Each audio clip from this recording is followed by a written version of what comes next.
بسم اللہ الرحمن الرحیم۔ السلام علیکم ورحمۃ اللہ وبرکاتہ۔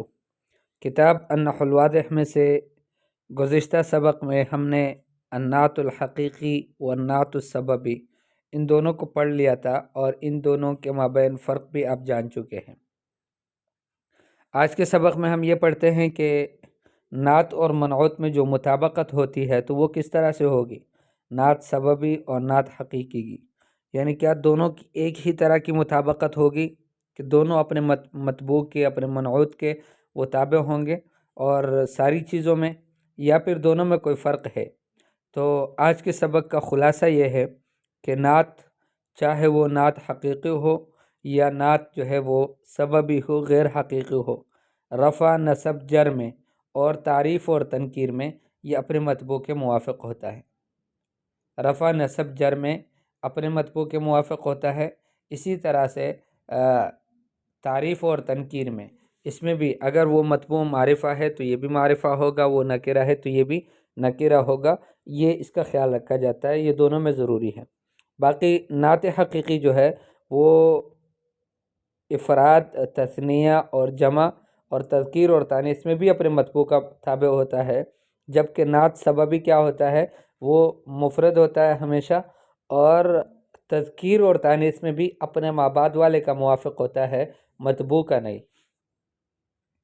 اس کو آپ مثالوں سے سمجھ سکتے ہیں۔ مثالیں ہیں للنعت الحقیقی، یہ نعت حقیقی کی مثالیں، اور للنعت السببی، یہ نعت سببی کی مثالیں۔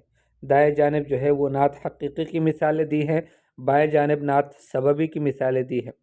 ھذا منزل ضیق، یہ جو گھر ہے نا یہ تنگ ہے۔ ھذا منزل، یہ ایک گھر ہے، ضیق تنگ۔ تو منزل یہ منعوت ہے، مطبوع ہے، اور ضیق تابع ہے، نعت ہے۔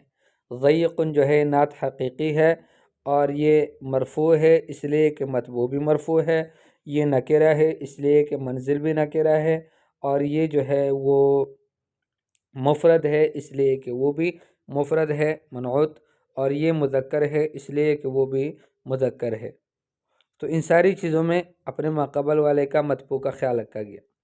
ھذا منزل ضیق فناؤہ، یہ گھر ہے کہ جس کا فنا وہ اس کی جو ہے تنگ ہے۔ تو یہاں پر ضیق یہ رفع نصب جر میں یہ تو اپنے منعوت کا تابع ہے، اور اسی طرح سے تعریف اور تنکیر میں بھی اپنے مطبوع کا منزل کا تابع ہے، لیکن مفرد ہے ضیق، ٹھیک ہے، ابھی تو اس لیے مفرد ہے کہ منزل بھی مفرد ہے، لیکن اگر منازل ہوتے تب بھی ضیق فناؤہا ہم کہتے، تو ضیق کو مفرد ہی ہم پڑھتے، ٹھیک ہے۔ تو وہ مفرد بھی ہے، اور دوسری بات یہ ہے کہ تذکیر اور تانیث میں اپنے مابعد والے کا موافق ہے۔ یہاں پر تو چونکہ موافقت ہو رہی ہے دونوں کے ساتھ، وہ اس لیے کہ وہ بھی فنا بھی مذکر ہے ضیق، تو ضیق جو ہے یہ تذکیر اور تانیث میں اپنے مابعد والے کے موافق ہوتا ہے۔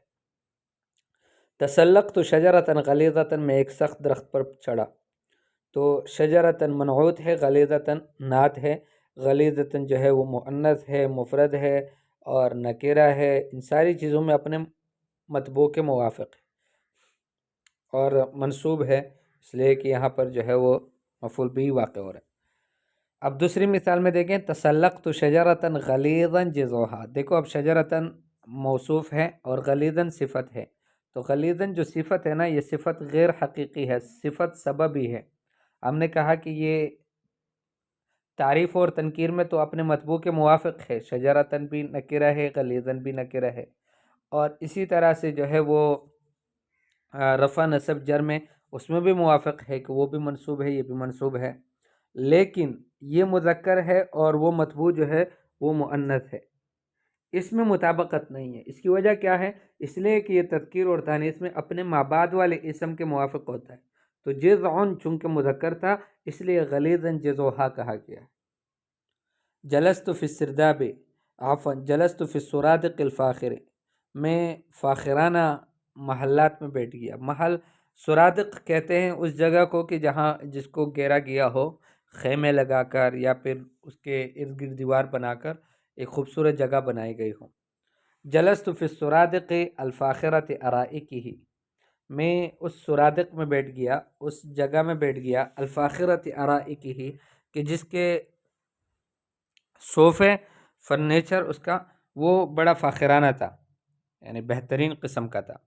تو یہاں آپ کے سامنے ہیں پہلی والی مثال میں کہ جہاں نعت حقیقی ہے وہاں فاخر وہ مجرور ہے، السرادق بھی مجرور ہے، وہ نکرہ ہے، عفواً وہ معرفہ ہے، یہ بھی معرفہ ہے، اور وہ جو ہے مفرد ہے تو یہ بھی مفرد ہے۔ ان ساری چیزوں میں اپنے ماقبل والے کا مطبوع کا خیال رکھا گیا ہے، جبکہ دوسرے میں ایسا نہیں ہے۔ وہاں پر جلست فی السرادق الفاخرۃ ارائکی، فاخرتی کو یہاں پر جو ہے وہ مؤنث لایا گیا ہے۔ تذکیر اور تانیث میں ہم نے کہا تھا نا کہ اپنے مابعد والے کا خیال رکھتا ہے، اپنے ماقبل والے مطبوع کا خیال نہیں رکھے گا، تو ارائک چونکہ جمع تھا اس لیے یہاں پر فاخرتی کو مؤنث لایا گیا ہے، اور باقی فاخرہ مفرد آتا ہے تو یہ مفرد ہے۔ ہاتان صورتان جمیلتان، یہ دو خوبصورت تصویریں ہیں۔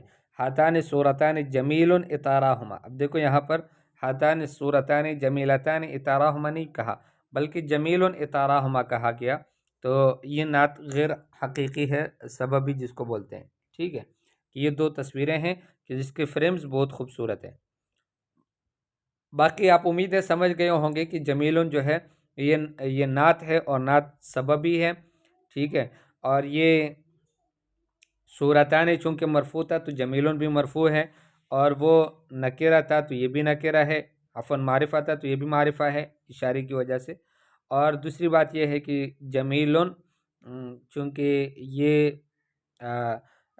وہ مؤنث تھا صورتان ہے تو یہ مؤنث نہیں ہے بلکہ مذکر ہے۔ تذکیر اور تانیث میں یہ اپنے مابعد والے کا خیال رکھتا ہے تو اطار مذکر ہے اس لیے، اور وہ جو ہے مثنیٰ تھا یہ مفرد ہے تو ہمیشہ مفرد آتا ہے۔ ہاں اشتریت بساطین شرقیین، میں نے دو قالین خریدے ہیں یا دو چٹائیاں شرقی۔ اشتریت بساطین شرقیا نقشہما، میں نے دو چٹائیاں یا دو وہ قالین خریدے ہیں شرقیا نقشہما کہ جن کا نقش و نگار شرقی ہے، تو یہاں بھی وہی مثال ہے، شرقیا مفرد لایا گیا اور یہ سب۔ عثرت بطائرین غریبین، میں دو پرندے عجیب قسم کے مجھے ملے۔ عثرت بطائرین غریب شکلہما، مجھے دو پرندے ملے کہ جن کا شکل عجیب و غریب تھا۔ ہؤلاء بنات عاقلات ہؤلاء بنات عاقلات امہاتہن، یہ عورتیں ہیں کہ ان کی لڑکیاں، ان کی بچیاں نہیں، یہ عاقلہ ہیں۔ اور دوسری مثال میں ہؤلاء بنات عاقلات امہاتہن، یہ عورتیں ہیں کہ جن کی مائیں جو ہے وہ عاقلات ہیں۔ عاشرت اخوانا موسرین، میں مالدار بھائیوں کے ساتھ رہا۔ عاشرت اخوانا موسرا آباؤہم، ان بھائیوں کے ساتھ رہا کہ جن کے آبا جو ہے وہ مالدار تھے۔ اشفقت علی الصبیۃ المعدمین، جو معدم تھے وہ ان کے اوپر، معدم کا مطلب یہ ہوتا ہے کہ جو محروم ہوتے ہیں بیچارے، ان کے والدین وغیرہ نہیں ہوتے، تو ان بچوں کے اوپر میں نے شفقت کی۔ اشفقت علی الصبیۃ المعدم اہلوہم، میں ان بچوں کے اوپر شفقت کی کہ جن کے جو اہالی ہے وہ معدم تھے، وہ نہیں تھے۔ البحث الکلمات الاخیرہ التي اشتملت علیہا امثلۃ القسم الایمن کلھا نعوت حقیقیہ، آخری کلمات کی جن پر پہلی قسم کے دائیں قسم کی جو مثالیں مشتمل ہیں وہ سارے کے سارے نعوت حقیقیہ ہے۔ لأن كل واحدة منها تدل على صفة في نفس مطبوعها، اس لیے کہ ہر ایک ان میں سے دلالت کرتا ہے اس صفت پر کہ جو نفس مطبوع میں ہے۔ وهذه الكلمات عينها في القسم الايسر نعوت سببیہ، اور وہی کلمات دوسری قسم میں بائیں جانب میں نعوت سببیہ ہے۔ لأنها تدل على صفة فيما له ارتباط بالمطبوع، اس لیے کہ وہ دلالت کرتے اس صفت پر کہ جو اس میں موجود ہے کہ جس کا ارتباط ہے مطبوع کے ساتھ، یعنی ایک واسطہ اور تعلق ہے، باقی یہ صفت اس کی خاص نہیں ہے مطبوع کی۔ وَإِذَا تَأَمَّلْنَا هذه الكلمات في القسمين، جب ہم نے غور کیا ان کلمات میں دونوں قسموں میں، وجدناها تماثل مطبوعها، ہم نے ان کو پایا کہ یہ اپنے مطبوع کے موافقت کرتا ہے، اور مطبوع کون ہے؟ وهو الاسم الذي قبلها، یہ وہ اسم ہے کہ جو اس سے پہلے آیا ہے۔ کس چیز میں مطابقت کرتا ہے؟ فی رفعها ونصبها، فی رفعه ونصبه وجره، اس کے رفع میں، نصب میں، جر میں۔ وتماثله ايضا في تعریفه وتنکیره، اس کی اسی طرح سے مماثلت کرتا ہے، موافقت کرتا ہے تعریف اور تنکیر میں بھی۔ وإذا تأملناها في القسم الأيمن، جب ہم نے بائیں قسم میں اس میں غور کیا، وحدہ صرف، حيث هي نعوت حقیقیۃ، دائیں طرف میں جب ہم نے ان میں غور کیا جبکہ وہ صرف نعت حقیقی تھے۔ وجدناها فوق ما تقدم تماثل مطبوعها، ہم نے ان کو پایا کہ جو ابھی گزرا اس سے اوپر، اس سے بھی بڑھ کر یہ اپنے مطبوع کی موافقت کرتا ہے، افراد میں، تثنیہ میں، جمع میں، تذکیر میں، تانیث میں۔ اما فی القسم الایسر، بائیں جانب جو قسم ہے، حیث ہی نعوت سببیت، کہ جہاں پر وہ صرف نعوت سببیہ ہے، فإنها ترى مفردۃ، وہاں ہمیشہ یہ نعوت مفرد ہی دکھتے ہیں، سواء کان مطبوعها مفردا ام مثنى ام جمع، یعنی برابر ہے اس کا مطبوع چاہے مفرد ہو یا مثنیٰ ہو یا جمع ہو۔ وترى ايضا مطابقۃ لما بعدها في تذکیرہ و تانیثہ، اور اسی طرح سے ہم ان نعتوں کو دیکھتے ہیں، یہ دکھتے ہیں کہ یہ مطابق ہے، موافق ہے اپنے ما بعد کا تذکیر اور تانیث میں۔ فإن كان ما بعدها مذکرا كانت مثلہ، اگر یہ اس کا ما بعد مذکر ہے تو یہ بھی اس جیسے ہوتے ہیں۔ وإن كان مؤنثا كانت كذلك، اگر وہ مؤنث ہے تو یہ اسی طرح سے ہوتے ہیں۔ ولا اعتبار للمنعوت في ذلك اصلا، تذکیر اور تانیث میں عفواً مفرد اور مثنیٰ میں اس میں منعوت کا کوئی خیال ہی نہیں ہے، اس کا کوئی اعتبار ہی نہیں ہے۔ القواعد، النعت بنوعیہ یتبع مطبوعہ، نعت دونوں قسموں میں اپنے مطبوع کا متابع ہوتا ہے رفع نصب جر میں، وفی تعریفہ و تنکیرہ، اور اس کی تعریف اور تنکیر میں۔